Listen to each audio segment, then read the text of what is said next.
Good afternoon, everybody. Just a few things to pass along here, and then we'll get right to your questions. Today, Secretary Austin is directing multiple immediate actions following the Suicide Prevention and Response Independent Review Committee's recommendations and establishing a Suicide Prevention Implementation Working Group. The department continues to recognize the importance of addressing and preventing suicide within the military ranks.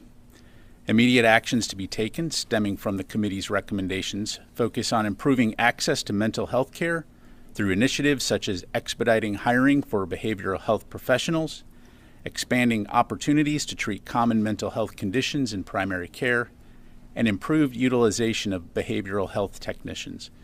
These actions aim to strengthen the well-being and support available to our service members worldwide. Notably, Secretary Austin has also directed the working group to give full consideration to all of the other recommendations provided by the Suicide Prevention and Response Independent Review Committee, and the Implementation Working Group will provide him with their own subsequent recommendations on the feasibility and impact of each one of the implementation in an implementation plan, due to the Secretary by June 2nd. While we recognize that suicide has no single cause, and that no single preventative action, treatment, or cure will eliminate suicide altogether, we will exhaust every effort to promote the wellness, health, and morale of our total force, be there for one another, and save lives. Additional information about DoD's Suicide Prevention Implementation Working Group and Secretary Austin's direction is now available on defense.gov. Switching to the National Guard, Chief of the National Guard Bureau General Daniel Hokanson visited CENTCOM this week to formalize the Arizona National Guard State Partnership Program relationship with the Sultanate of Oman. General Hokanson was joined by Arizona Governor Katie Hobbs, U.S. Ambassador Leslie Tsao, Arizona National Guard Adjutant General Major General Kerry Muhlenbeck, and a delegation of Arizona Guardsmen for a formal signing ceremony in Muscat, Oman. The National Guard State Partnership Program, which celebrates its 30th anniversary this summer, has grown to 88 partnerships with 100 nations. Engagements between states and their international partners improve readiness and interoperability and contribute to security and stability around the world. For more information about this new partnership or the State Partnership Program, I would encourage you to reach out to the National Guard Bureau. Separately, in order to meet U.S. Army in Europe and Africa mission requirements, improve command and control capabilities, and manage forward operating sites within the Republic of Poland, the U.S. Army will establish the U.S. Army Garrison Poland in March 2023. The garrison is one of the enduring improvements to the DoD posture in Europe based on assessments from the 2021 Global Posture Review and consultations with NATO allies and announced by President Biden in June of 2022. Joining the existing 7 Installation Management Command Europe garrisons, U.S. Army Garrison Poland will deliver quality base operations support, infrastructure and services to soldiers and civilians to enable U.S. Army in Europe and Africa command readiness. The unit will be comprised of approximately 13 military personnel and 140 civilian personnel. Installation Management Command Europe and U.S. Army Garrison Poland look forward to the continued strengthening of the bond between our military community and the host nation communities of Poland at the local, regional, and national levels of the alliance. For additional questions, I would refer you to the U.S. Army. And finally, yesterday, Secretary Austin and General Milley hosted the 10th session of the Ukraine Defense Contact Group, where 50 nations of goodwill participated from all over the world.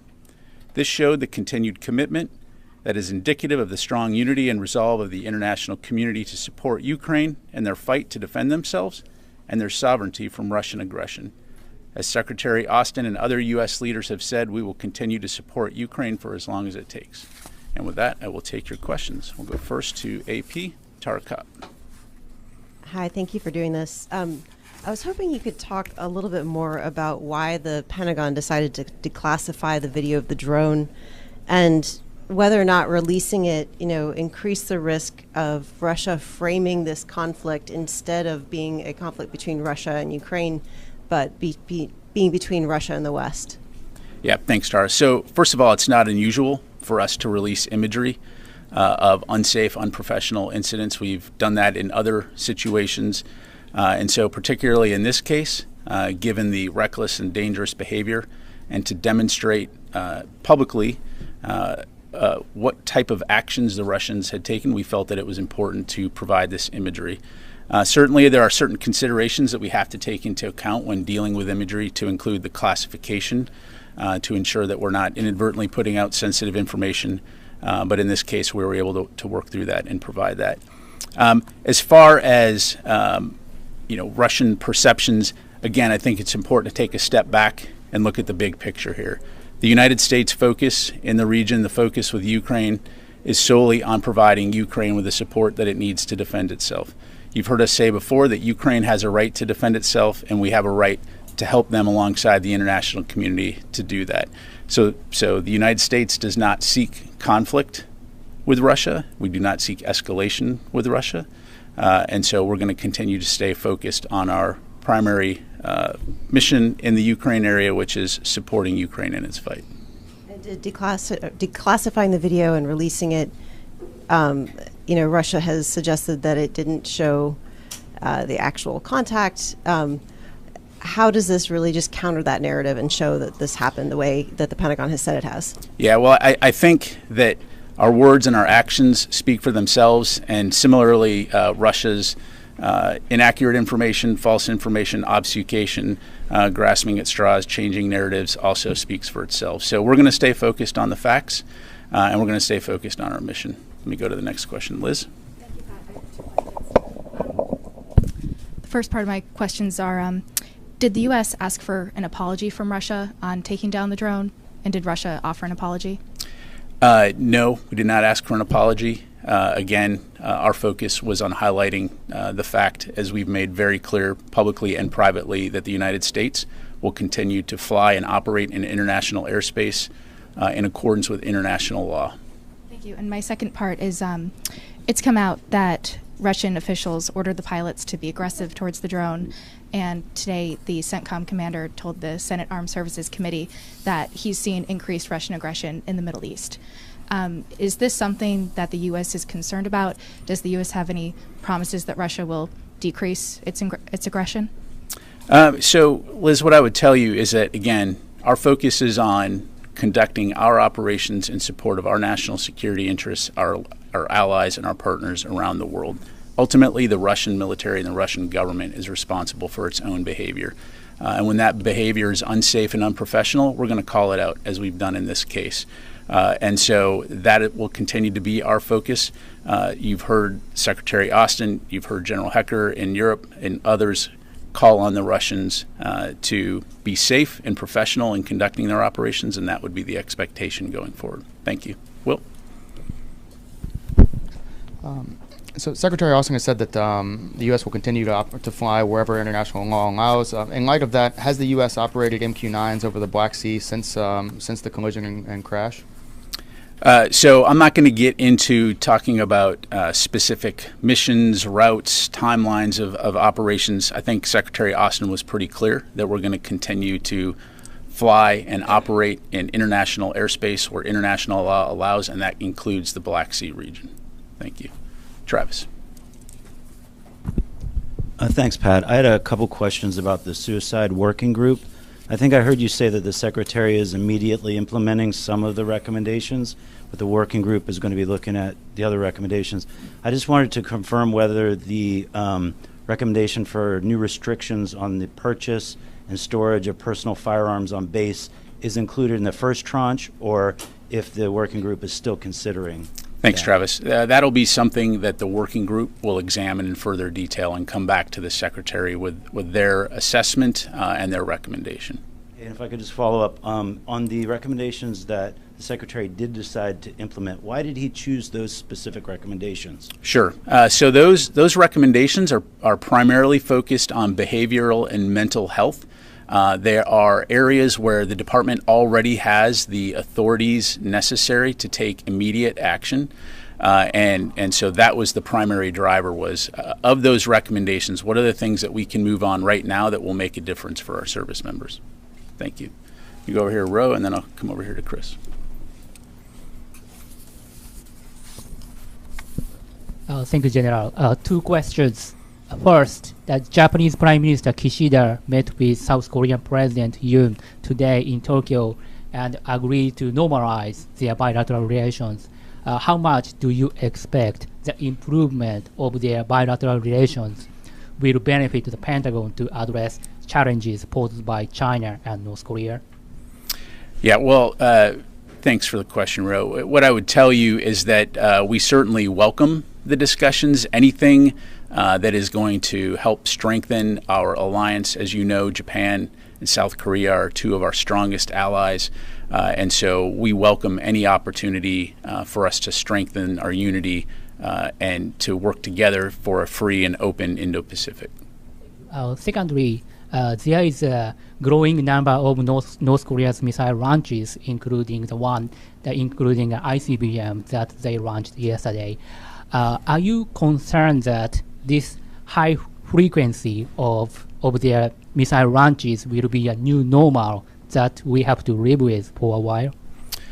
Well, again, I think the overarching important aspect of all of this is that the United States, along with South Korea, Japan, and our other allies and partners in the region, will continue to work together to ensure stability and security in the Indo-Pacific region, to include addressing the destabilizing activities of North Korea.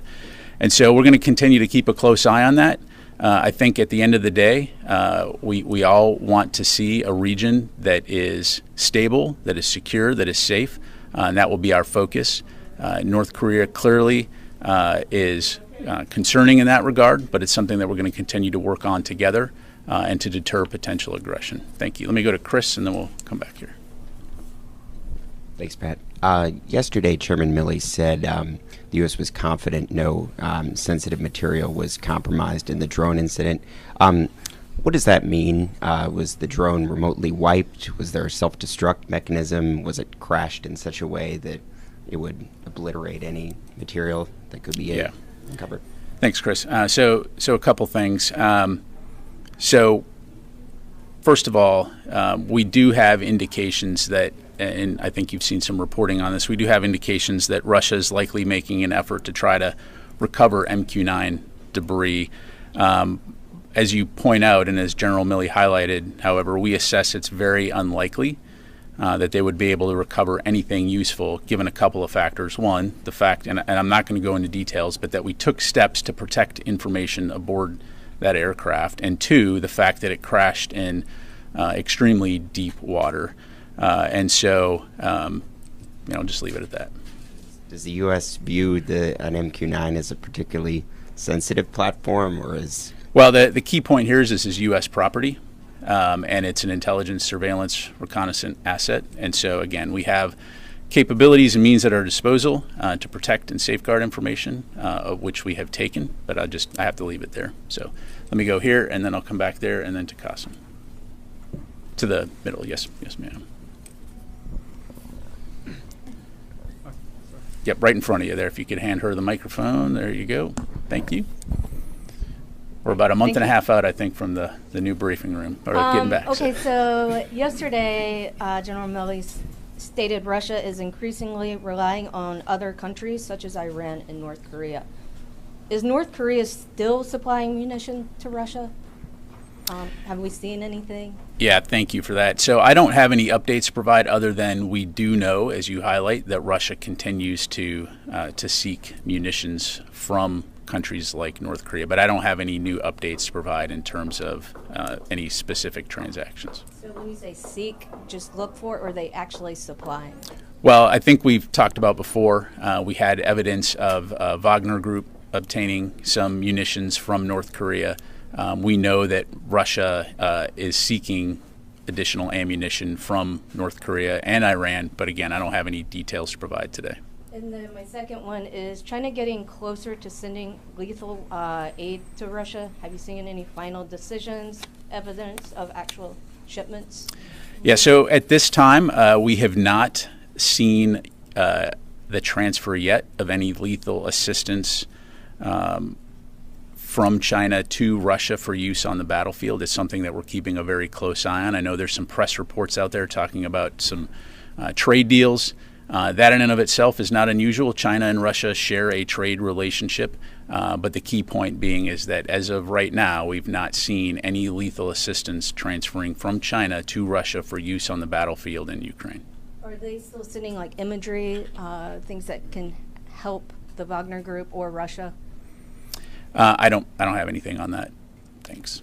All right, I was going to go back to the middle there. This gentleman, he's been very patient, and then to Qasim. Thank you, Pat. Today, the Senate votes to proceed with the repeal of the authorization for the using force against Iraq.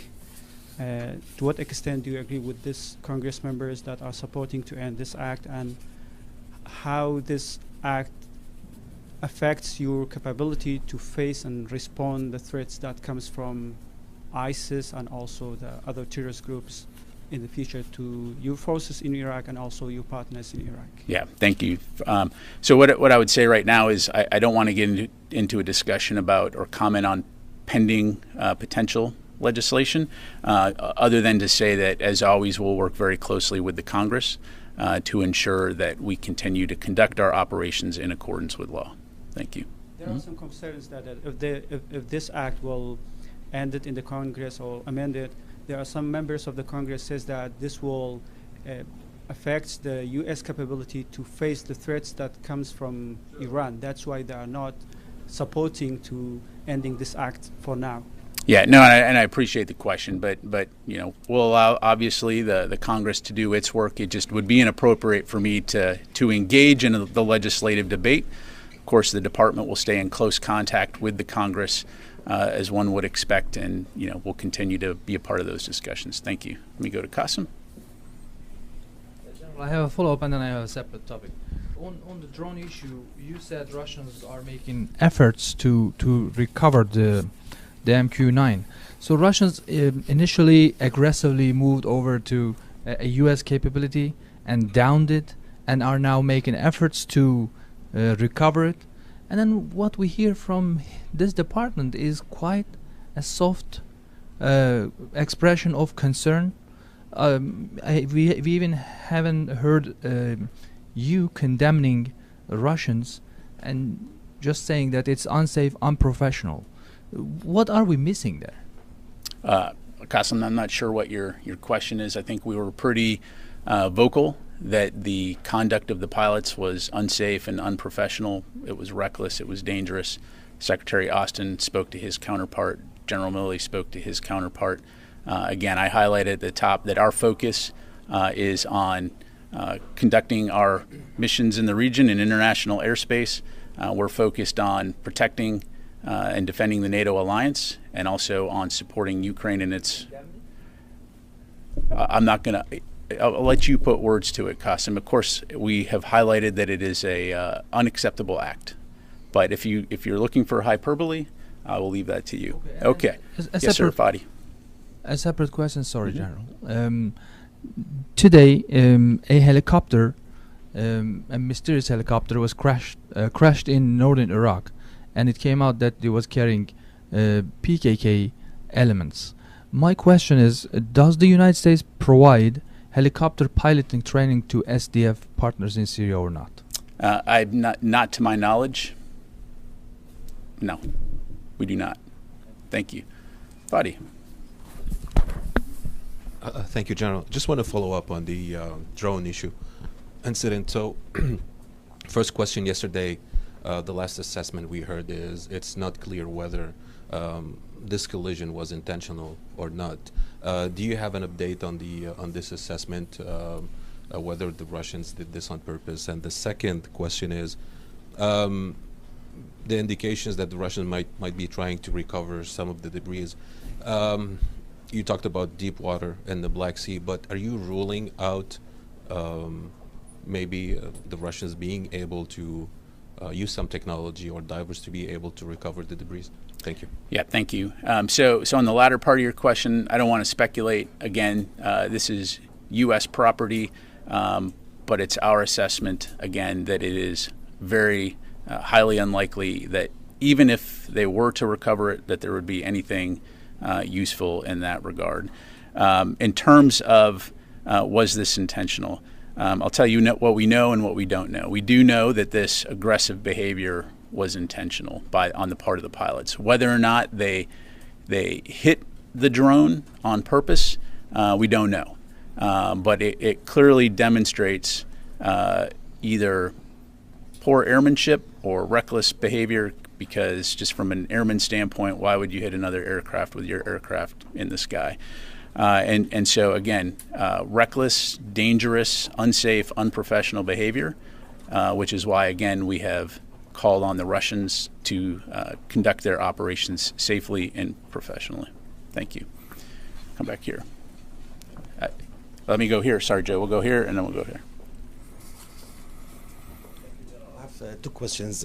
First question is Senator Mitt Romney and Jean Shaheen reintroduced their bipartisan legislation that would direct the administration to develop a strategy toward the Black Sea region. So do you believe, General, that the recent strategy need to be developed or more be specific? Thank you for the question. So we would need to take a look at that. I don't have that in front of us. Clearly we have a force presence around the world and take into account under the National Defense Strategy why we're operating, where we're operating. I can tell you that when it comes to the Black Sea, it is a critical international seaway that supports many of our NATO allies, and so we're going to continue to operate over that area for the reasons that I highlighted in support of our NATO alliance, and also as we conduct ISR operations in there as part of our national security interests. Thank you. My second question is, Ukrainian military officials are saying that they see Russia increasing its marine presence in the Black Sea. What will be your reaction? Is it need to be there in a higher up tempo as well? Thank you. I really don't have a comment on that. It's not surprising that Russia maintains a presence in the Black Sea. They have for some time, but I don't have any specific comment to provide on Ukraine's assessment. Let me go to Joe. Hi, thanks so much. At the risk of splitting hairs on the AUMF question, could I ask, what is the Secretary's position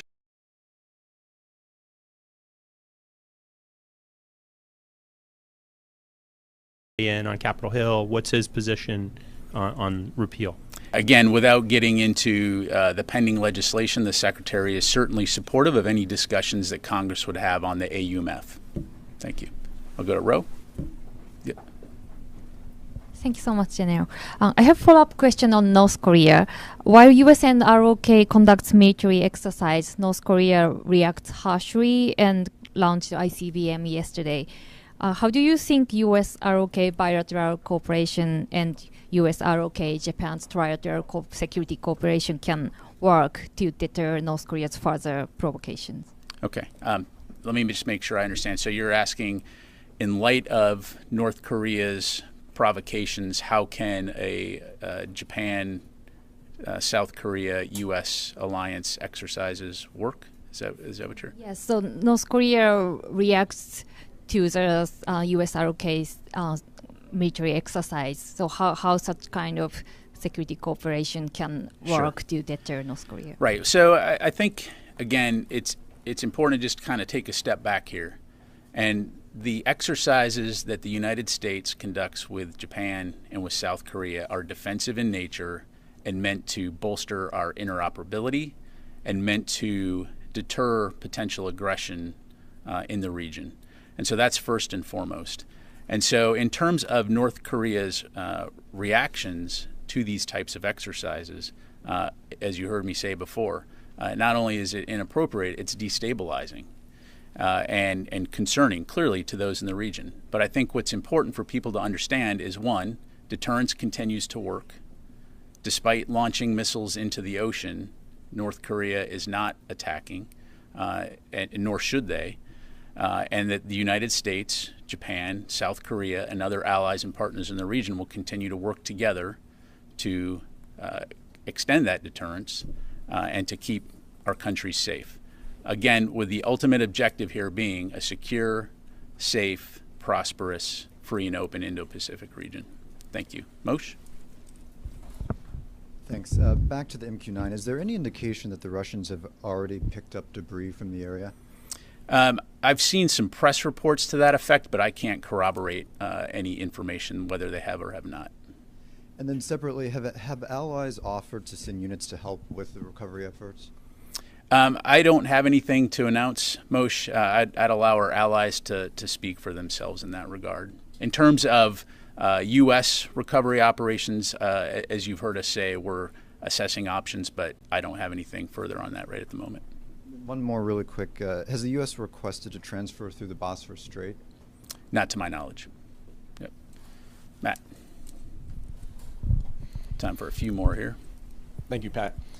On that wreckage, has the U.S. or will the U.S. make any requests of the Russians that if they're able to salvage any significant portions of the MQ-9 that it be returned as a matter of good faith? And has there been any discussions of recompense, given that this is a quite expensive piece of equipment? Not to my knowledge. Okay. Secondly, General Milley yesterday talked about this incident as part of a wider pattern of behavior by Russia. Is there any indication that you see that this incident and others like it are coming from a standing order or being encouraged in any way from high levels of the Russian government? Yeah, thanks, Matt. So the short answer is I don't know. Clearly, as General Milley highlighted, we've seen an uptick in this type of aggressive behavior. But whether or not this is a coordinated effort, I couldn't tell you. What I can tell you is that it's wholly inappropriate, it's unsafe, and it's unprofessional. The stakes are high. This is why it's important to keep the lines of communication open to prevent potential miscalculation. And we'll certainly do our part in that regard to continue to fly, sail, and operate safely and professionally around the world. Thank you. All right. Okay, last question. Two more. Yep, go ahead, sir. Thank you, General. I'm Taro from Nippon TV. So yesterday, North Korea launched intercontinental ballistic missiles, and it's for higher than 6,000 meters for about 70 minutes. So does DoD think any evolution of this kind of technology? Again, it's something that we obviously observe every time North Korea conducts a launch. We closely observe it, monitor it. But I'm not going to get into the specifics on their capabilities or talk about our assessment of those capabilities. Thank you. And last question. Yes, ma'am.